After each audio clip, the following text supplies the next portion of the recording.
Bulletin లో breaking news చూస్తున్నాం. రేపు ఢిల్లీకి బీజేపీ రాష్ట్ర అధ్యక్షుడు రామచంద్రరావు వెళ్లబోతున్నారు. ముఖ్య నేతలతో ఆయన సమావేశం కాబోతూ ఉన్నారు.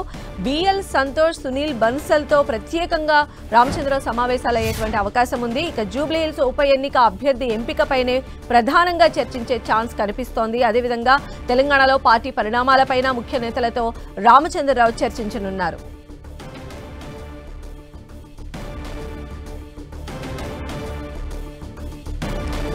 మరిన్ని అప్డేట్స్ తెలుసుకుందాం. మా ప్రతినిధి అజయ్ మనకు అందుబాటులో ఉన్నారు. అజయ్, రేపు ఢిల్లీకి రామచంద్రరావు వెళ్తున్నారు. ఎలాంటి స్కెడ్యూల్ ఆయన తో ఢిల్లీ వెళ్తున్నారు? ఎలాంటి స్కెడ్యూల్ తో వెళ్తున్నారు? ఎవరెవరిని కలిసేటువంటి అవకాశం ఉంది?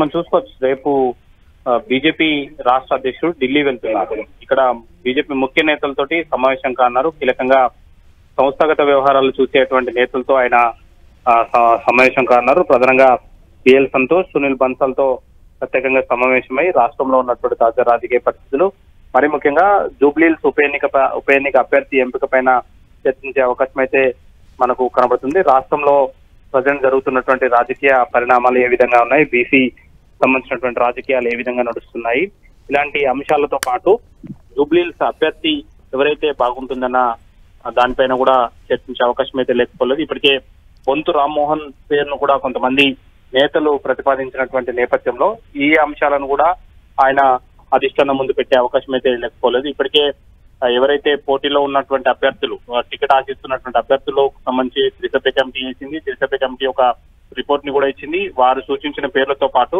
ఇతర నేతలు ప్రతిపాదించిన పేర్లను కూడా జాతీయ నాయకత్వం దృష్టికి తీసుకురావడం, ముఖ్యంగా నిజామాబాద్ ఎంపీ అరవింద్ ప్రతిపాదించినటువంటి ఏదైతే బొంతు రామ్మోహన్ పేరు ఏదైతే ఉందో దాన్ని కూడా జాతీయ నాయకత్వం దృష్టికి తీసుకెళ్లి ఒకవేళ వాళ్ళు ఓకే అనుకుంటే ఆయనను పార్టీలోకి తీసుకోవడం, తర్వాత టికెట్ ఇచ్చే అంశాలను కూడా చర్చించే అవకాశం అయితే లేకపోలేదు. రేపు జూబ్లీహిల్స్ ఉప ఎన్నిక టికెట్ అనౌన్స్ అభ్యర్థి ప్రకటనకు ముందు రాష్ట్ర అధ్యక్షుడు రామచంద్రరావు ఢిల్లీ వెళ్లడం కొంత ఆసక్తికరమైన పరిణామాలు ఎదుర్కొన్నాయని చెప్పుకోవచ్చు. ఎందుకంటే ఏ క్షణమైనా టికెట్ ప్రకటించే అవకాశం ఉండడంతో కొత్తగా ఇంకెవరైనా పార్టీలోకి వస్తున్నారా, జూబ్లీహిల్స్ అభ్యర్థిగా పార్టీలో ఇంతకు ముందు నుండే ఉన్న వారికి టికెట్ ఇస్తారా, లేదా ఇతర నేతలు అంటే నిజామాబాద్ ఎంపీ ధర్మపురి అరవింద్ ప్రతిపాదించినటువంటి రామ్మోహన్ కి ఏమైనా అవకాశం ఉంటుందా లేదా అన్నది కూడా చూడాల్సిన అవసరం అయితే ఉంది.